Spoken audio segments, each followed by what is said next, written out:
sa destinée politique.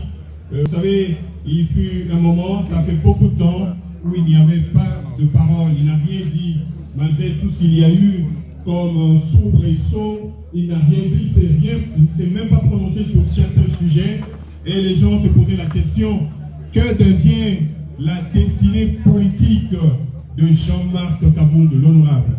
Alors aujourd'hui, vous serez fixé sur sa destinée. Et j'appelle à présent l'honorable Jean-Marc Kabound.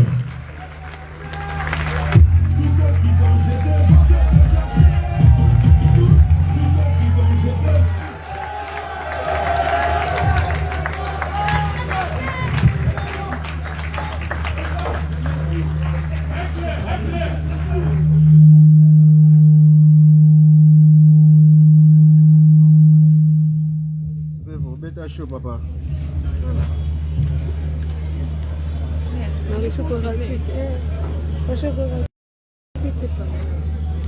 Mesdames et messieurs, chers amis de la presse, de prime abord, je voudrais vous souhaiter la bienvenue à ces points de presse et vous remercier d'avoir répondu promptement à mon invitation.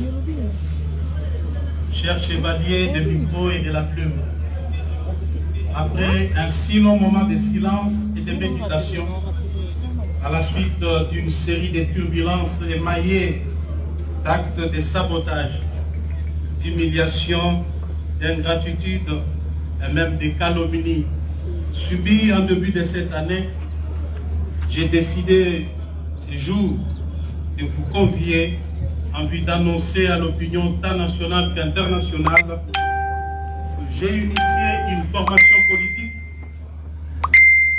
ensemble avec d'autres Congolaises et Congolais que nous avons transformé en parti politique. Il s'agit bien du parti Alliance pour le changement, assez en sigle. Un parti de gauche qui prône la social-démocratie et qui a comme devise liberté, égalité et justice.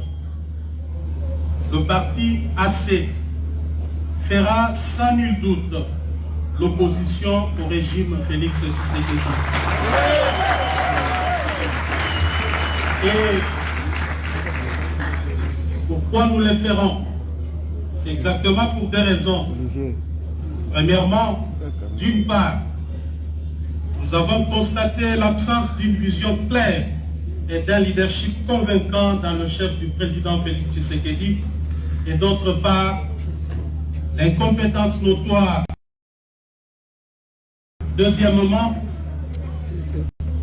le parti AC se veut une proposition d'une nouvelle offre politique que nous considérons comme alternative crédible à l'échec du régime Tshisekedi. Mesdames et messieurs, s'agissant de l'absence d'une vision claire et d'un leadership convaincant dans le chef du président Félix Tshisekedi, il est important de rappeler qu'en tant qu'acteurs, nous avons cru, comme beaucoup d'entre vous, que le parti de la gauche congolaise, fondé au prix de tant d'efforts et d'abnégation, sous la conduite du redoutable Etienne Tshisekedi Wamulumba, d'heureuse mémoire, et dont nous sommes incontestablement l'héritier idéologique, tiendrait ce rôle d'opérer le changement profond en vue de bâtir un État pour sortir le peuple congolais de l'extrême pauvreté. Nous avons essayé en vain de rappeler à l'ordre jour et nuit celui avec qui nous avons pensé incarner la dite vision qui consiste en une gestion qui consiste à l'amélioration des conditions sociales de nos populations à travers une gestion orthodoxe de la chose publique, d'où la célèbre phrase « le peuple d'abord ». Hélas, à l'absence d'une vision claire dans le chef du président Félix Tshisekedi, pour faire décoller le Congo, nous assistons malheureusement à des tâtonnements et des essais-erreurs dans tous les domaines de la vie nationale. Aucun projet concret n'a été finalisé alors que les caisses de l'État saignent jour et nuit, en contradiction des principes sacro-saints et inviolables qui caractérisaient notre orientation politique en matière de gestion de la chose publique, dont le socle est la bonne gouvernance et la redevabilité. Les promesses irréalisables sont considérées désormais comme mode de gestion. Le mensonge, la manipulation comme vision de gouvernance, les détournements des deniers publics et la corruption comme mode d'exécution de projets. Tous les échecs constatés sont la faute des autres. Une véritable fuite en avant et un mensonge d'État. Le Parlement de la République, temple de la démocratie, est désacralisé et devient le lieu à travers lequel le peuple assiste, contre sa volonté, à des scènes de règlement des comptes, des traitements de sujets sans pertinence aucune et celles des théâtres de clowns politiques. Près de 4 ans plus tard, le système Tshisekedi est incapable de mobiliser les recettes à la dimension du Grand Congo et à l'immensité de ses ressources et richesses. En revanche, force est de constater que l'appareil de l'État se détériore et est devenu de plus en plus un club d'amis où les apprentis sorciers de tous bords exercent leur premier stage au sommet de l'État. Le peuple congolais fait au quotidien face à la montée vertigineuse des prix des denrées de première nécessité qui ont atteint leur instabilité sans précédent, alors que le gouvernement publie des statistiques de fois erronées et manipulées, vantées jour et nuit, ne reflétant aucune réalité de terrain. Quoi de plus ahurissant est de constater que le peuple qui constitue le fondement de la démocratie sociale a été volé par l'État sous la coordination des services de la première institution de la République à travers le dossier RAM. Cette escroquerie d'État s'est déroulée au grand jour. Pire encore, le fonctionnaire, l'enseignant, le militaire et le policier qui devaient bénéficier tout simplement de l'amélioration réelle de leur salaire minimum garanti restent toujours bernés par des suppléments propagandistes, paradoxalement à leur panier de la ménagère, et sans repère ni soubassement dans le calcul de la base salariale. Il va sans dire que le gouvernement a abandonné sa mission principale. Le peuple est désormais face aux dirigeants irresponsables. L'absence des mesures rationnelles d'encadrement de la gratuité d'enseignement, fondamentale bien entendu, fait chuter la qualité de l'éducation nationale, alors que l'accès aux soins de santé primaires de la population devient cauchemar sous les régimes des puisseurs.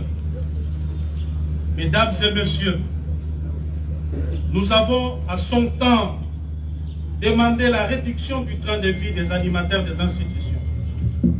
Cette réduction cadre avec la vision socialiste qui devrait guider toute action politique d'un régime dirigé par, entre guillemets, un tshisekédiste.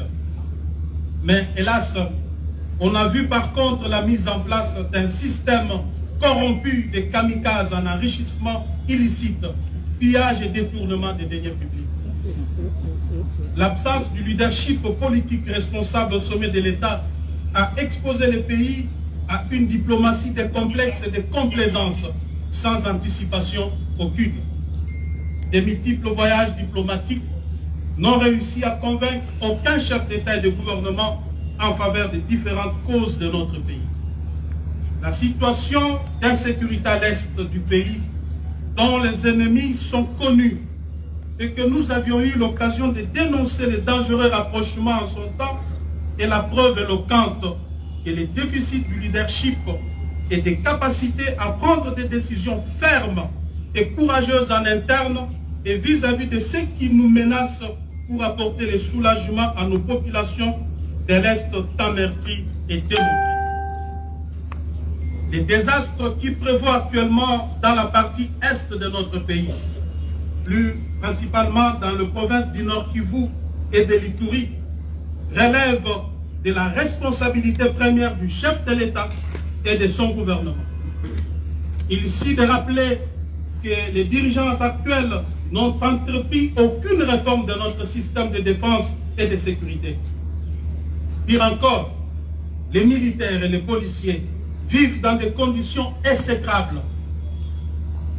Depuis que M. Félix Tshisekedi est au pouvoir, vous en doutez, il n'a jamais songé à doter ne serait-ce que l'uniforme aux militaires et policiers. Si tel est le cas, que dirions-nous alors des armes et des munitions qui sont indispensables pour toute campagne militaire afin de protéger la population? Dans ces conditions, il est clairement établi que le système en place expose la République, le peuple congolais, ainsi que ses ressources naturelles. Quant à nous, nous visons l'amélioration des conditions de vie de nos populations à travers une classe moyenne. Mesdames et messieurs, au regard de ce tableau sécuritaire sombre, il est clair que M. Félix Tshisekedi, aujourd'hui, doit être considéré comme un danger au sommet de l'État.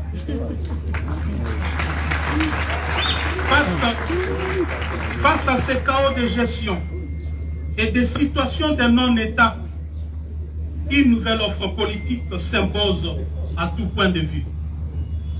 Cette offre politique que nous proposons à travers l'Alliance pour le changement consiste en la transformation de l'homme congolais, à la refondation de l'État, la mise sur pied d'un modèle économique et financier favorable au contexte congolais et à la révolution sociale à travers une gestion rationnelle et raisonnable de nos ressources et richesses naturelles.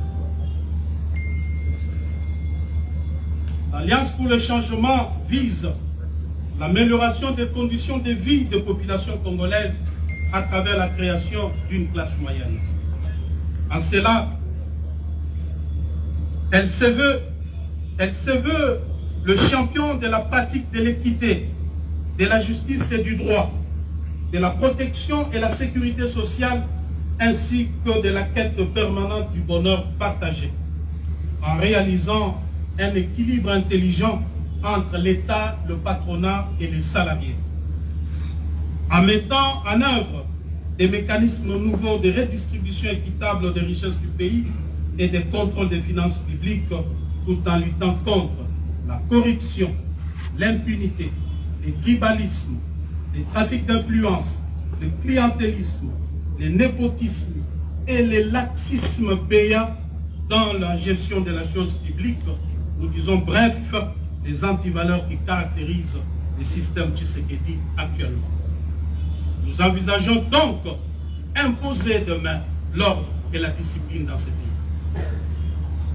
Aussi, l'Alliance pour le changement s'attellera à moderniser les méthodes de renseignement et de défense nationale pour faire face à la montée de l'insécurité dans la partie est de la République et à travers tout le territoire national, à former des unités d'élite et à renforcer la formation de jeunes aux valeurs citoyennes et au service national obligatoire, à réformer les systèmes de l'éducation et des institutions publiques sociales, à propulser l'agriculture, la pêche et l'élevage pour renforcer notre capacité d'autosuffisance alimentaire, à construire et à réhabiliter les infrastructures sociales de base, à promouvoir l'entrepreneuriat local en vue de booster l'émergence des petites et moyennes entreprises pour mener le pays vers l'industrialisation, à promouvoir le tourisme et l'art,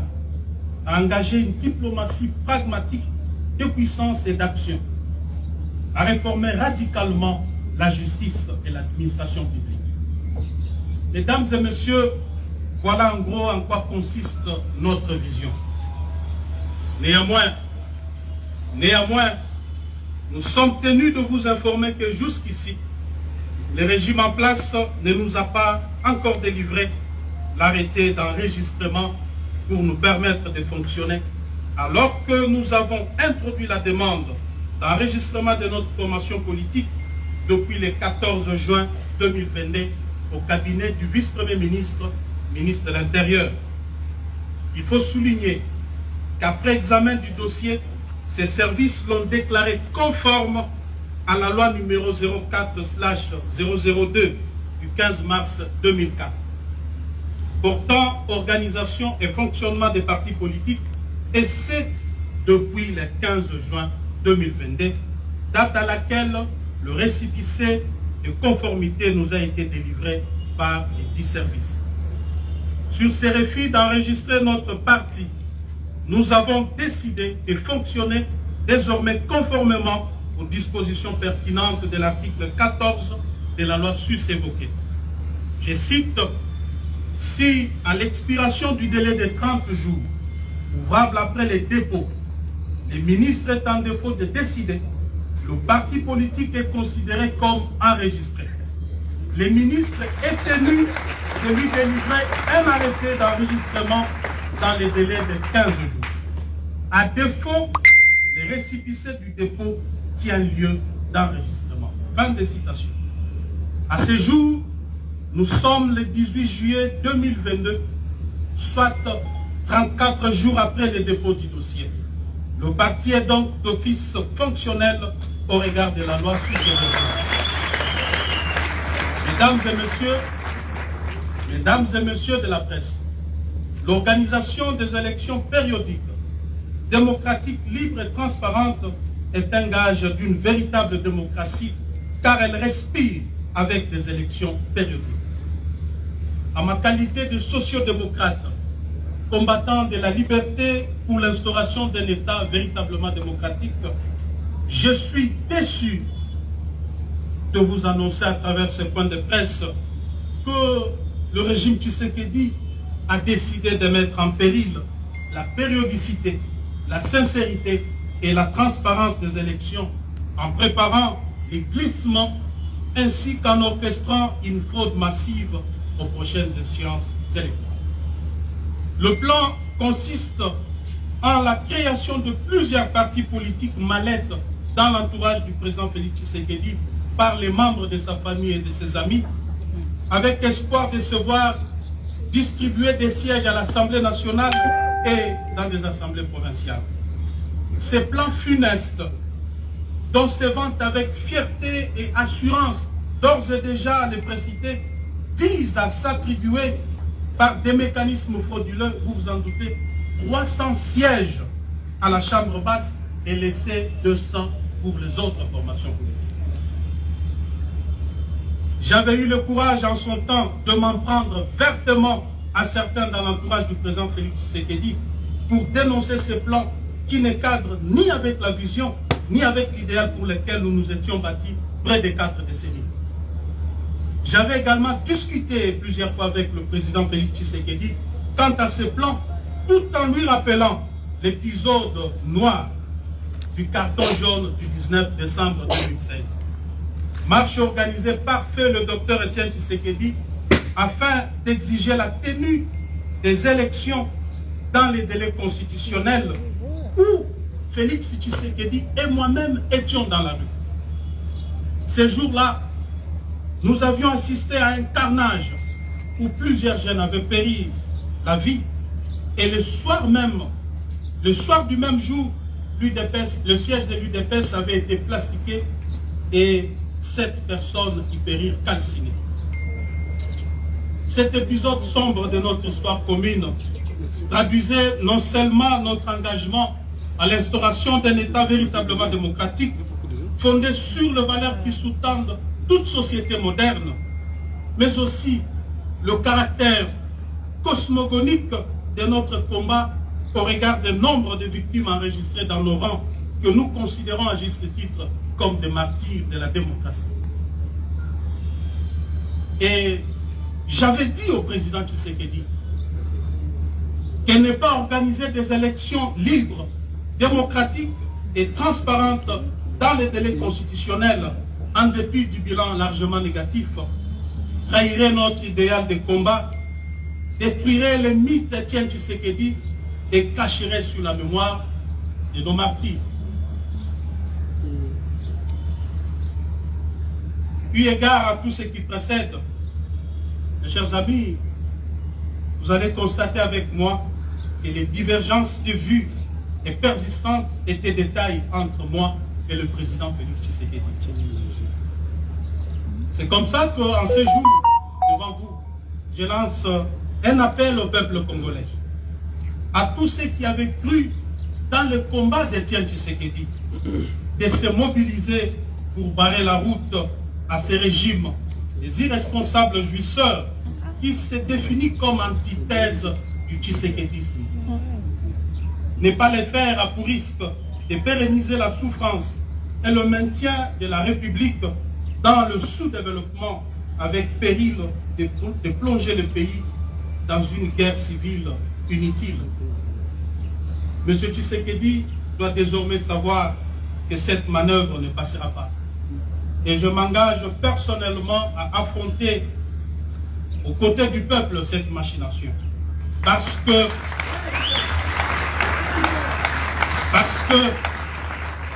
je considère le combat que je dois devoir mener désormais comme un tournant très important dans ma vie politique.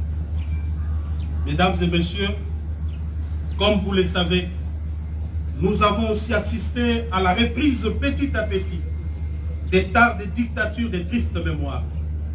Le pays est en train de subir un recul démocratique honteux des restrictions des libertés d'expression. Et le peuple assiste impuissant devant l'émergence d'une néo-monarchie constituée d'une classe de mafieux fanatiques applaudisseurs. On constate la flambée des arrestations des leaders d'opinion et des atteintes à la liberté de la presse avec des intimidations de journalistes dont certains sont contraints à l'exil. Il en est de même de l'usage abusif des services publics à des fins privées, des trafics d'influence par la résurgence des familles et des personnes intouchables, la manipulation de la justice avec des dossiers montés de toutes pièces pour écarter certains adversaires. Et cela, ce sont sans doute des antivaleurs qui, des signes prémonitoires d'une dérive dictatoriale qui se décide. Pire encore, l'humanisation des services de sécurité est un contrat social conclu avec le peuple. Mais hélas, contrairement à cette grande attente, ils sont utilisés aujourd'hui comme outil de répression, d'intimidation et de rançonnement des opérateurs économiques et des investisseurs étrangers à la manière des régimes passés que nous avions combattus. Au niveau de la gestion de province, le processus de la décentralisation est battu en brèche par le pouvoir en place en y institutionnalisant un clientélisme et une corruption à grande échelle. Les institutions provinciales sont devenues ingérables et le développement local est impossible à atteindre avec les méthodes du régime Tshisekedi qui a converti le gouverneur de province en filles et garçons de course, obligés de ramener des espèces sonnantes et trébuchantes à Kinshasa. Sous ces régimes, le peuple qui avait nourri l'espoir d'une nation, qui avait nourri l'espoir de voir une nation s'établir après la passation pacifique et civilisée du pouvoir, a vu renaître les sentiments du tribalisme et du régionalisme. L'opinion nationale est scandalisée de la reprise avec force de l'impunité dans notre pays, dont le corollaire est la consécration de la justice à double vitesse. Vous remarquerez sans doute qu'il existe désormais une catégorie de Congolais à poursuivre avec acharnement et une autre à protéger. Au regard de la situation chaotique dans laquelle est plongé notre pays par ce régime, il y a lieu, je suis convaincu, je suis plus que convaincu, que la page Félix Tshisekedi est désormais tournée.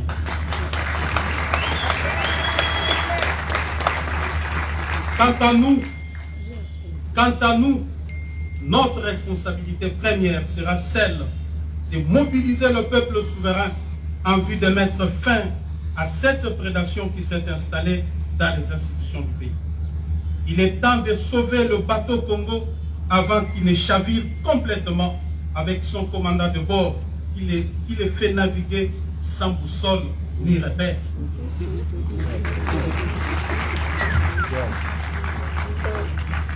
Dans un monde en total bouleversement, dans les décombres d'une gouvernance au rabais, dans un paysage politique mouvant, dans lequel tout est incertain, tout est sans cesse remis en question, nous devons imposer une révolution contre la prédation et l'amateurisme au sommet de l'État. Une révolution pacifique, démocratique, mais une révolution, celle du bon sens, car si le peuple n'arrête pas cette prédation, elle ne s'arrêtera pas et l'hécatombe s'abattra sur le Congo. Parce que rien ne va de soi, que tout relève de l'anticipation et de la volonté, du travail et de l'ardeur.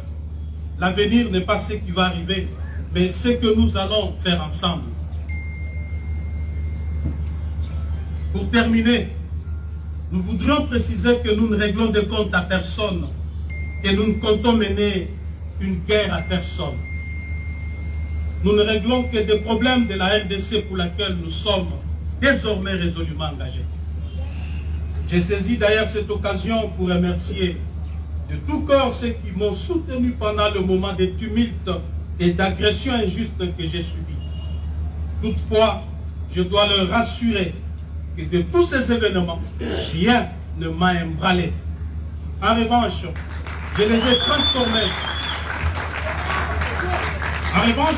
transformés en énergie nécessaire qui m'aidera à faire face à l'adversité dans le nouveau combat que je suis appelé à mener désormais aux côtés du peuple congolais au sein du parti Alliance pour le changement. Il faut un nouveau leadership à tout prix pour la RDC. Ainsi, je pardonne à tous ceux qui m'ont fait tant de mal. En même temps, je demande pardon à tous ceux qui se sont sentis offensés par mes actes et mes décisions politiques. Mesdames et messieurs de la presse, vous serez conviés dans le tout prochain mois à la cérémonie de sortie officielle du parti Alliance pour le changement, au cours de laquelle nous dévoilerons notre projet de société ainsi que les grandes actions que nous comptons mener jusqu'à la victoire finale. À présent, je me mets à votre disposition pour répondre à toute préoccupation liée à l'objet de notre point de presse de ces jours. Je vous remercie. Merci, chers journalistes, de l'attention. Et sachez que juste maintenant, vous aurez une série de questions-réponses. Et nous avons prévu 5 questions pour les médias. 5 questions. Pas plus que cela. 5 questions. Et il y a déjà certains qui sont enregistrés, bien évidemment ici. Il s'agit de RFI, il s'agit de Rachel Pouchita, il s'agit de Top Congo, CCTV-JR et la radio Okapi. Vous allez devoir donner la parole. Voilà. Pardon, je peux passer? Vous allez devoir donner la parole à tout le monde. Oui. Je peux passer? Je peux passer?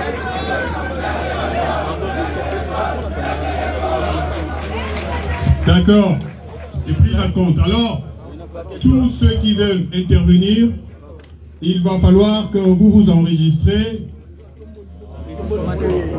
Non, les capous. D'accord. Alors, on va aller avec la série questions-réponses. Bon, commençons quand même avec ceux qui ont été enregistrés. Donc, RFI. RFI est là. RFI. Donc, Doyen Kamanda est là. Doyen Kamanda. Pas ici. Doyen Kamanda, par ici, s'il vous plaît. Non, les cas. Non, les caca. Ah ouais.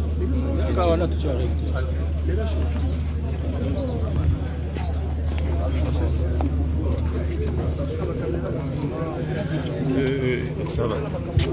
Maman. Non, ça pas ici. La presse est